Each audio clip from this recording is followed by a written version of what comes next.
This is the Ryder and Lisa replay. Brought to you by Southtown Hyundai. Check out the Southtown Hyundai Advantage at southtownhyundai.ca.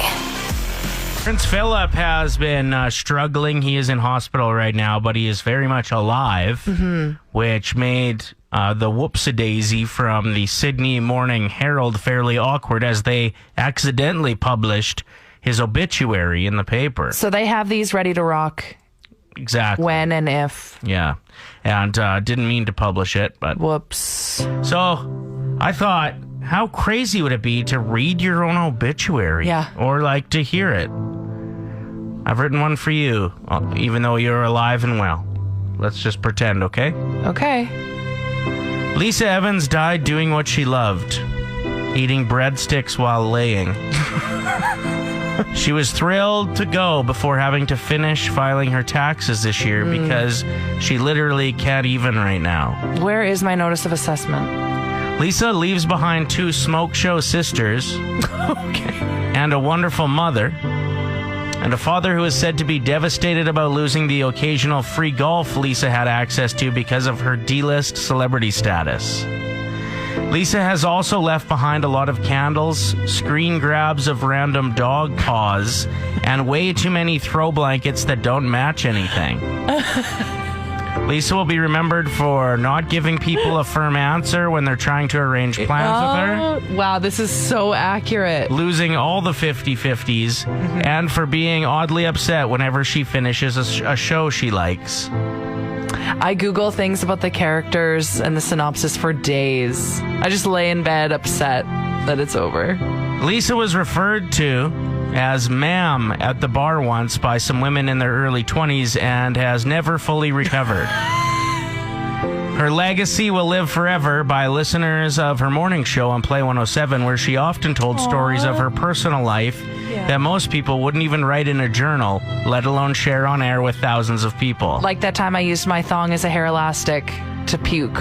Lisa has decided to give all of her money to her best friend and idol, Ryder, which shows how important he truly was to her. Rest in peace. Hope there are some puppies up there for you to care more about than humans in your life. True. Yeah, you're not getting that money, though. It's going to dogs, isn't it? Donating all of it. Yeah. Lady, this is so ridiculous. Got in some trouble or had to deal with some issues getting caught at the border because she was trying to cross into the States to go and hit a Chick-fil-A. Apparently, it was only about an hour drive. She lived close to the border. I've never had Chick-fil-A. It's great. During normal spans in life, if it was an hour drive for Chick-fil-A, I'd probably make the drive once in a while. Really? But with the border issues because of COVID. Yeah, what are you doing? So anyway, she's been dealing with issues of having to get swabs and things like that just to get back into Canada. Man, the things you'll do for a chicken sandwich. Exactly. But people will go out of their way to get a food that they're craving, right? Yeah.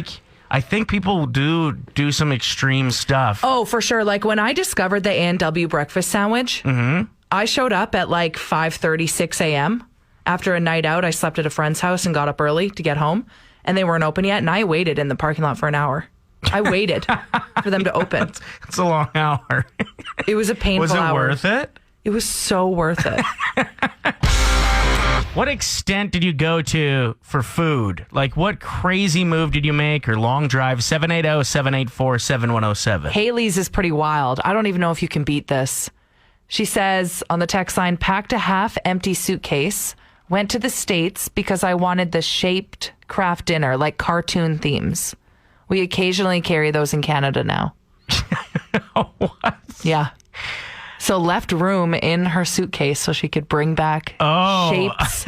Okay, I thought different shapes of craft dinner. She took a trip to the States for the craft dinner. I think she did. No, she was going anyway. She just left room, I think. Oh. Andrea says, I drive 4 hours for dry garlic ribs. No one here in Edmonton seems to know what these ribs are or how to make them properly. You have to go to Hinton to get your dry ribs. Or head the other direction. There's a place called Spiro's in Lloydminster that does garlic ribs Really? incredibly well. Yeah, Greek place. I used to make the drive to Lloyd. It was about 35 minutes with my mom when she'd crave Arby's once in a while. She'd be like, you want to go to Lloyd? What are we talking? Beef and ched? That's what I'd get. Yeah. She'd get the chicken filet sandwich and an apple turnover with soft ice cream on it. That is so That was precious. her I love go-to. that. I was working a forest fire in 2011 inside an evacuated area, and we got my wife special security clearance to deliver Baconators to us. I think she bought 10 and for our whole fire crew, and the Wendy's questioned her and was like, why are you buying 10 Baconators? So she told them, and they gave them to her for free. Hey! No way! That's a good So, move. yeah. I probably wouldn't try that on a lie, but Right. No, that'd be bad know. karma. Very bad karma. Your house would burn down for sure. Yeah. So how far did she drive to deliver them? well, we were about 3 hours away. Whoa. Wow, best wife ever. And you just ate them cold? We had to warm them up on the truck engine when they got there. With the recent winter storm in Texas, there were so many turtles that were rescued by, what's the company called? Sea Turtle Inc.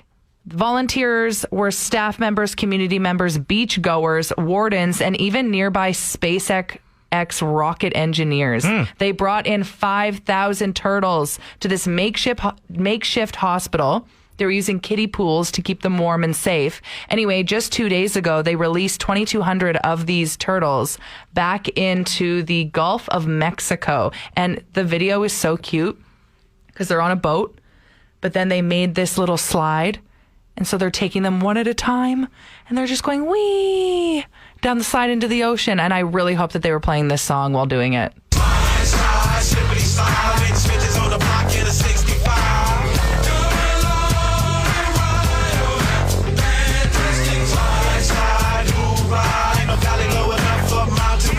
Did that not bring a smile to your face, picturing turtles? Yeah, Whee! totally. I like turtles. Tell me something good. My story is about a 19-year-old who's a big fan of soccer, and I'm not sure if you know this, but around the world, a lot of teams show their support for their team by buying scarves.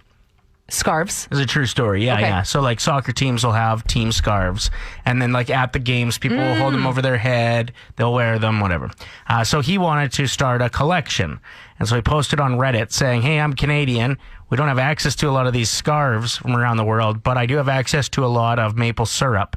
I will trade you maple syrup Yes. for your team's scarf. And all of these people from around the world want to support their team, so they'll go and buy an extra scarf, send it to this guy, and he sends maple syrup Love back. it. Tell me something good. What wild thing did you do to get food that you wanted? The craziest length you've went to. 780-784-7107. This one is recent from Emily. Says, went to 7 different stores this weekend just to find the Miss Vicky's spicy dill pickle chips. I heard they're good. I heard they're amazing. I need to find these things. I ate so many salt and vinegar chips last night, I almost puked. Yeah, your tongue was bleeding. Oh, I just love chips so much. Lisa wrote in, great name, by the way, saying, I drove all the way from Thorsby to St. Albert for Eastside Mario's when I was 8 months pregnant in the scorching heat to wait outside for 35 minutes to then be sat outside with no shade to eat my food. Worth it. Yeah, I bet there are a few stories from women who are pregnant that are just like, Yes. I'm going for it. This is a very sweet message from Neil. He says, there was a terminally ill toddler who wanted pizza at 3:30 a.m. I cruised through convenience stores until I found a frozen one and then went and cooked it to satisfy her craving. Was worth the cold to see her smile. Really sweet That story, wins. Neil. That wins. You can't beat that. You and your friend have a story? What's up? Took a girls' day, and we decided to go for a drive to Rocky Mountain House. Ended up at 48 and had the most amazing lobster steak sandwich ever. Like, we want to go back almost every weekend. Yeah, it sucks when you experience a food that isn't in your town and you can't stop thinking about it. We contemplated actually asking them if we can franchise it out to Fort Saskatchewan because that's where we're from. Whoa. Can you please make that happen? Okay, so what are we talking here? Like a piece of garlic toast for Yeah, the base? what are we talking? Romance it for us. It's got a piece of garlic toast, a steak, the way you want it. I'm talking, you want a medium rare? It is medium rare. Okay. Topped with like a béarnaise with lobster, a little bit of shrimp. Oh, my Whoa. goodness. So it's like a steak it's Oscar just- almost. It's just smothered. And then you get your little veggies on the side. Who cares about those? Who cares? That steak sandwich is fabulous. And what's the place called? It's called 48. Okay. See you later. I'm on my we're way. getting in the car. Have a great drive. Thank you so much for calling. We appreciate it. Have a wonderful day, guys. You're awesome. Thank you. Cheers. You too. So how far is Rocky Mountain House? Like, what are we talking for a drive here? Just over 2 hours, I think. 2 hours, 15 minutes. That sounds like it would be worth it for that sandwich. That sounded good. Okay, so Carson actually wrote this on our Facebook page saying, we went to New York. We took 7 trains and then walked 10 kilometers. Finally made it to have a matzah tower. And then it wasn't even hot or gooey. FML. And then whoever he tagged in it, Kaylee, responded saying, you literally came to New York with me, Carson, just to have that stupid mozzarella tower. And they're like laughing with each other in the comments saying how it was such a disappointment. Think about that. 7 trains and then walk 10 kilometers. For a bunch For a of... matzah tower that wasn't even hot. Yeah, what are those cheese sticks called that you like pull and peel or whatever? Yeah, that's a what cheese you had. string. A bunch of matzah cheese strings. So you're getting into Downton Abbey, right? Yeah, so I tried watching it about 8 years ago, and I don't know what happened. I got distracted. I just didn't finish watching it, but people are saying to this day it's one of the best television shows ever made. So it's a story of like a family of aristocrats, so like almost royals. And there's a lot of like drama. There's a lot of like forbidden love. Mm-hmm. Anyway, as you're watching it, I was kind of like... Episode 1. I was cooking and I could overhear it. And I came in and I was like, yo, you want to hear something crazy? Like my family's story is very similar to this in the fact that it involves aristocrats. I know, I get confused too because of that cat Stupid movie. A stupid movie. Anyway, and it involves a lot of drama. Yes. So my story is that my great-great-grandpa was a stable boy and ended up with forbidden love with the aristocrat's daughter. They were both like of age, but because of their socioeconomic differences, they weren't allowed to be in love. He ended up impregnating her. So my great-grandpa was born and hidden and given to another family member, and they raised him as their own and brought him to Canada, and he started our farm in Saskatchewan. That's a true story. So I'm telling you this because I think it's like you're going to be so pumped with what you're watching. And I'm like, shh. Yeah. I'm like, be quiet. They're still introducing characters. Shh. There's a scene happening right now with the stable boy. I'm like, what? No, that's like my family story. Anyway, I thought it could be cool to open the phone lines to your stories about like what brought you here. What happened with your family? What led to you calling the show right now? My great-grandmother on my dad's side was from the Stewart family, who was a really prominent, wealthy family in Montreal. And she met my great-grandfather, who was a Syrian immigrant. Her family told her that you had a choice between family or him. And obviously I'm here, so she chose him. Wow, that's intense. Yeah, like, good on her. Now I know where I get that stubbornness from. But my great-grandfather died young. It's either he was killed in a knife fight in New York, or he was on a horse in the winter in Minnesota, drunk, and fell off and died in the snow. Both of those completely opposite stories, but both of them could probably involve a little bit of liquor. I don't think you get into a knife fight without. Everyone believes it's a New York story, so I have no idea. I think I'd rather go via knife fight than falling off a horse drunk. Hey? Yeah, it's a bit more hardcore. Like, it would probably more painful, but like cooler. What do you got for us, Max? Back when my grandfather was young, he was living in Czechoslovakia, and he fled due to the Nazis. But it turns out I did some digging on my family history, and so did he. The reason my family fled, actually, is we're related to Maria von Trapp. Maria von Trapp was born Maria Augusta Kuchera, which is actually my last name. No way. And that's the family that Sound of Music? Yep. So they inspired the 1959 Broadway musical, The Sound of Music, because she was the stepmom and matriarch of the Trapp family singers. That's cool. That's so cool. 780-784-7107. Keep these rolling in. I love your family story. Your uncle, Lisa, who wrote the famous poem, right? No, it was written about him. So he was on the front line during the war and died. So the author of In Flanders Field was seen writing the first verse at his tombstone. Yeah, that's wild. Super cool. I want to hear more of these stories. Keep them rolling in. Play 107, Ryder and Lisa talking about like cool ancestor stories from your family's past. Yeah, like how did you come to exist? This text from Michael is awesome. My dad came here on vacation, summer of 65. He was at his brother's place and met my mom there. He went back home to Germany and they kept writing back and forth daily. Mom had my dad send the letters to her work at the home bakery on White Ave so that her sister-in-law wouldn't see the letters that she was getting to the house.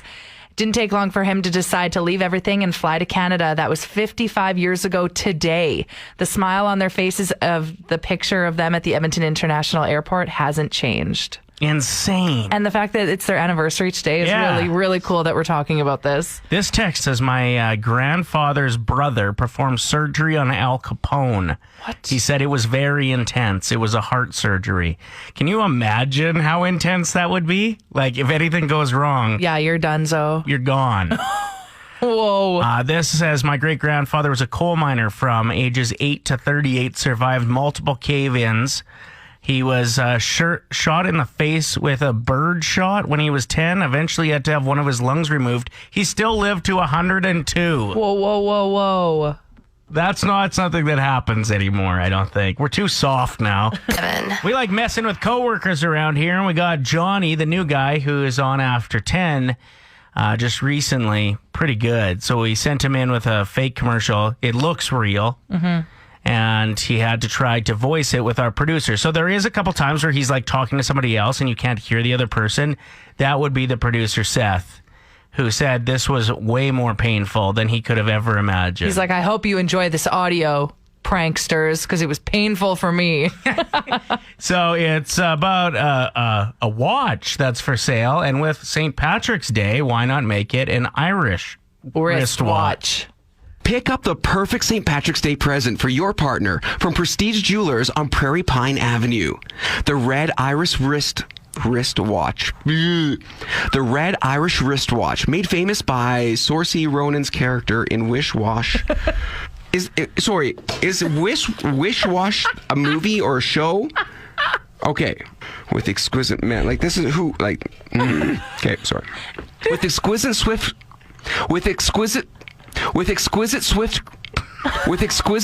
crafts. The Red Irish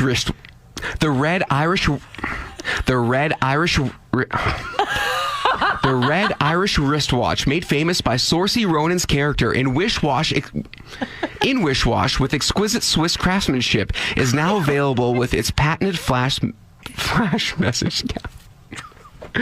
Okay. It's already being worn by Australian Open winners Novak Djokovic and Naomi Osaka. Don't settle for any wristwatch. Choose the Red Irish wristwatch and project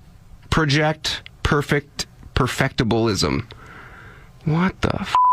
Don't settle for any wristwatch. Choose the Red Irish wristwatch and project. I'm showing here. It seems like I'm being punked with this commercial. So finally he was on to it. Yeah. My favorite part of all of this is finding out that Johnny has the exact same laugh as someone very famous. Here's Johnny's laugh. Ricky Gervais' laugh. Yes. Isn't that insane? I love that so much. So Johnny is in at 10 a.m. every day here on the station. So yeah, unless he quits. Because of you. After that. Sounds like there's a big push for Rodeo to become the official sport in Yeah. Alberta. Calgary Interesting. MLA has made the pitch, and it's going to go to the floor for a vote. I get it. It's like the bulls and the blood, the dust and the mud. It's the roar of a Sunday crowd. Are those lyrics? What? Isn't that a... No, it's the white in his knuckles, the gold in the buckle. He'll win the next go around. It's the boots and chaps and cowboy hats, spurs and latigo. It's the ropes and the reins, the joy and the pain. Let me see your screen. What are you reading? It rodeo. Who sings that? Garth Brooks. I'm interested in this being a thing. I'm a big fan of the rodeo, but I would like a little bit more surprise when it comes to rodeo. Like celebrities coming out instead? Sure. All of a sudden, like Trump's on a bull.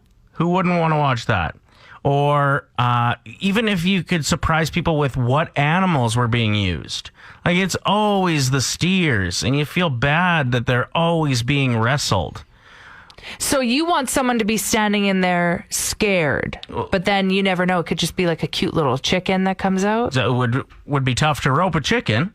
So that would be interesting to watch. I'd be into that. So yeah, they're in the chute, the cowboy on his horse or llama, and they open the gate, and you don't know what's coming out, but you have to rope it. It's a giraffe. No, you wouldn't be able to hide a giraffe. Oh. Their head would be above the chute. Well, where is this taking place? At the rodeo grounds. You'd be able to hide a giraffe. Well, you'd need really high chutes. That would be expensive. They wouldn't do that. But okay, rhino. See, I don't like any of this because I don't like animals getting hurt. They don't get hurt most of the time. It's usually the humans that get hurt. Okay. And the animals get taken very well care of. I've been behind the scenes at the rodeo, and those animals are cherished. I know the steer wrestling looks like, oh, that would hurt your neck, but it wouldn't. Like it. It wouldn't if you had a hippo. See? So this would be great for both of us. Surprise rodeo. Pitch that one. Just want to give a shout out to Angela, who is listening from Nova Scotia. She just moved home in October and listens on Google Home every day. Hey, Google, turn it up. Yeah. Got you. Hey, Google, play 107 Edmonton. Forever. Ryder and Lisa. Brought to you by Southtown Hyundai. Play 107.